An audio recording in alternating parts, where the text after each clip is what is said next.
পৌষ পার্বণ মানেই বাঙালির কাছে পিঠে পুলির উৎসব। আর এই দিনকেই প্রতিটা ঘরে ঘরে সারা বাড়ি জুড়ে দেওয়া হয় আলপনা। আর তুলসী তলার সামনে দেওয়া হয় 5 রকম শস্য দিয়ে বিভিন্ন ধরনের যে সমস্ত রান্নার সামগ্রী যেগুলো ব্যবহার করা হয় সেগুলো এঁকে তার উপরে সিঁদুর ফুল দিয়ে 5 শস্য দিয়ে সেটা সাজানো হয়। এটা একটা রিচুয়ালস আর কি। তো আমাদেরও ছাদের উপরে তুলসী তলা, তো সেই কারণে আমিও সারা বাড়িতে ছাদের উপরে এই তুলসী মন্দিরের সামনে এগুলো আলপনা তো দিয়েছি, সাথে সারা বাড়িতেও আলপনা দিয়েছি। আমাদের বাড়িটা টার্নিংয়ে, তাই দুদিকে দুটো গেট রয়েছে। সিঁড়ি দিয়ে নেমে আমি সিঁড়িতে, উঠানে, দুই দিককার সিঁড়িতে, বাড়ির সামনে সমস্ত জায়গায় আলপনা দিয়েছি।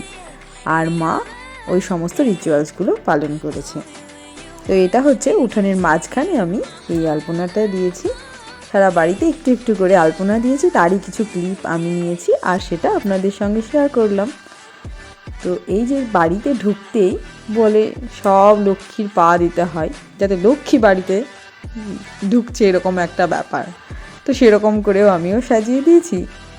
তো তারই ছোট্ট ছোট্ট ক্লিপ আমি আপনাদের সঙ্গে শেয়ার করলাম, আমার সমস্ত আলপনার ডিজাইন একসাথে করে। তো কেমন হয়েছে আমার আলপনাগুলো অবশ্যই কমেন্ট করে জানাবেন। দেখা হচ্ছে নেক্সট কোনো ভিডিওতে। টাটা।